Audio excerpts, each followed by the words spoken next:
Olá, amados, graça e paz, nosso 20º encontro com o objetivo de estudarmos a Escritura e falarmos sobre princípios, fundamentos e mandamentos para o meu lar e para o seu lar. E hoje nós vamos falar uma Páscoa para a sua família. Esse é o tema, uma Páscoa para a sua família. Bom, nós vamos começar agora a falar sobre Moisés, né? O povo já estava aprisionado, já escravo há 430 anos e Deus levanta um libertador. E o que eu quero falar sobre a Páscoa? Quero falar sobre a importância do sangue de Cristo. A Páscoa marca o começo de todas as coisas, o início de um novo tempo na vida de Israel, no povo de Israel, nas famílias dos judeus. A importância de nós entendermos sobre novos tempos. Eu acho muito interessante, por exemplo, na família de Jacó, quando José nasce, né? Quando José nasce uma esperança no meio daquela família, e José, nascendo, recebe o nome O Senhor Acrescenta, o Senhor Prospera, e naquele momento Deus desperta Jacó para sair, para voltar à sua terra, e Jacó volta a ter esperança de novo, fazer planos e ter sonhos, e é muito importante que famílias nutram sonhos, né? Que família tenham sonhos. Então a Páscoa marca o início de uma nova jornada para Israel, um tempo de libertação, um tempo de construção, um tempo de transformação. A Bíblia diz em Êxodo, capítulo 12, versículo de número 1. E falou o Senhor a Moisés e a Arão na terra do Egito, dizendo: Este mesmo mês vos será o princípio dos meses, esse vos será o primeiro dos meses do ano. Falai a toda a congregação de Israel, dizendo: Ao 10 deste mês, tome cada um para si um cordeiro, segundo a casa dos pais, um cordeiro para cada família. Bom, o cordeiro tinha que ser morto dentro de casa, dentro da família, ficar ali alguns dias e depois ser morto. Ele tinha que ser assado no fogo, ele não podia ser cozido, ele não podia ser frito, ele tinha que ser assado no fogo e todas as suas partes. Quero falar um pouquinho sobre isso. Quero falar sobre a necessidade dos sacrifícios que nós fazemos dentro do nosso lar, dentro da nossa casa, para que o governo de Cristo se estabeleça. A importância de entendermos dentro da família e dentro da casa que muitas vezes o silêncio ele é muito mais produtivo do que uma fala aleatória, uma fala sem pesos, sem medidas, sem considerações, sem interpretações corretas daquilo que pode ocorrer. Então a importância de nós entendermos e compreendermos sobre o sacrifício que deve se fazer dentro de cada família.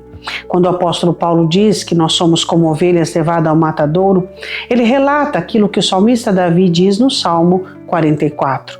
Nós, todos os dias, somos como ovelhas levadas ao matadouro. Uma das coisas que eu e você, como cristãos, precisamos entender que sem renúncia, que sem abnegação, que sem sacrifício, nós não vamos conseguir nada.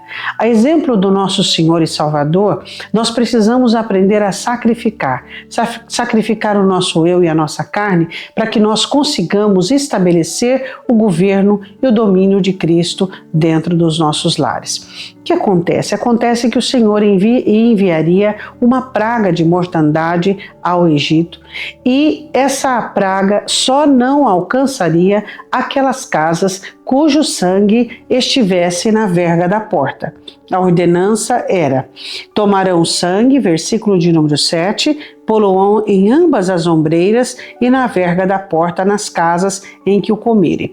Então as casas, elas teriam um cartão de apresentação, elas teriam um cartão bem na frente da porta do umbral, para que quando a peste chegasse, quando a praga da mortandade, o destruidor chegasse, ele não entraria. Então deixa eu dizer uma coisa para você, o que significa isso espiritualmente para mim e para você? Que à frente de tudo, de todas as coisas, deve estar o sangue de Cristo. Quando em João capítulo 6, Jesus explicando aos seus discípulos, do qual houve, aquela debandada boa, os discípulos foram embora, ficaram apenas os 12, quando Jesus diz, aquele que não comer a minha carne e não beber o meu sangue. Eles não entenderam. Infelizmente, ainda existem muitos cristãos que ainda não conseguem entender o que é comer a carne do Senhor e o que é beber o seu sangue. É viver a vida de Cristo. Isso é viver a vida do Salvador, é fazer renúncias, abnegações, é matar a carne, matar o eu, para quê? Para que a vontade de Deus se estabeleça, para que Cristo se estabeleça dentro do nosso lar e dentro da nossa família. A ordenança de matar o carneiro, o cordeiro e passar iria repreender o destruidor. Mas também deveria existir um outro ritual dentro daquele lar e dentro daquela casa. Seria a abstinência, a ausência de fermento. Por quê? Porque eles deveriam comer pão ázimo e durante todos aqueles dias não poderia, durante toda a perpetuidade, não poderia existir fermento. Olha o capítulo 12, versículo de número 15, diz: 7 dias comereis pães ázimos e ao primeiro dia tirareis o fermento das vossas casas, porque qualquer que comer pão levedado, desde o primeiro até o 7º dia, aquela alma será cortada. Quando você lê lá em 1 Coríntios capítulo 5, você olha sobre o fermento e você vê assim, 1 Coríntios 5, 6. Não é boa a vossa vanglória. Não sabeis que um pouco de fermento faz levedar toda a massa? Purificai-vos, pois, do fermento velho, para que sejais uma nova massa. Assim como estáis sem fermento, porque Cristo, a nossa Páscoa, foi sacrificado por nós. Por isso, façamos a festa, ou seja, a festa do cristianismo, não com fermento velho, nem com fermento da maldade e da malícia, mas com os ázimos da sinceridade e da verdade. Então, quando o apóstolo Paulo ele fala sobre um pouco de fermento leveda toda a massa. É interessante que quando uma pessoa está alterada, quantas pessoas ela consegue alterar? Quando uma pessoa está ferida, quantas pessoas ela consegue ferir, por meio do seu comportamento, do seu temperamento, da maneira de condução. E é muito importante nós entendermos sobre o fermento, retirar o fermento dos relacionamentos, dos lares, coisas que muitas vezes você está engasgado, coisas que muitas vezes você não está aceitando. O diálogo é uma coisa muito importante. A Bíblia diz, confessai as vossas culpas uns aos outros para que sareis. A confissão da culpa, o diálogo, o falar, o dizer, o pedir perdão, arrepender-se, conciliar-se, a importância de ter o sangue do Cordeiro sobre os nossos relacionamentos, dentro dos nossos lares, a importância de nós celebrarmos essa festa chamada cristianismo, onde temos recebido tanta paz, tanta harmonia, tanta virtude da parte de Deus, sem nenhum fermento. E ele caracteriza, ele fala assim sobre o fermento da maldade e da malícia. Como é triste, pessoas serem maliciosas, pessoas deduzirem coisas, interpretarem coisas, fazerem coisas com segundas intenções, maldades. Como é difícil que nós sejamos pessoas simples, que nós sejamos pessoas sem maldade, que nós sejamos pessoas totalmente desinteressadas em desabonar alguém, em usufruir indevidamente da vida de alguém, em fazer mal para alguém, seja essa pessoa um filho, seja essa pessoa um pai, uma mãe, um cônjuge, seja quaisquer que for esta pessoa.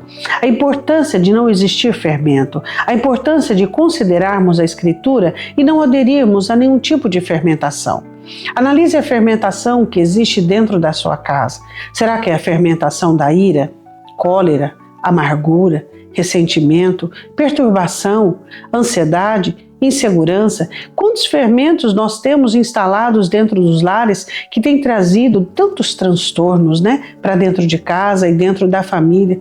Deus é aquele que cuida de mim e cuida de você. Ele cuida de todos nós. E a importância de nós considerarmos isso de uma maneira bem próxima, bem particular e bem familiar. Amém? Vamos orar. Senhor, nós queremos celebrar a Páscoa dentro dos nossos lares, queremos que cada lar tenha o Teu sangue, Jesus. como ao teu corpo, Senhor.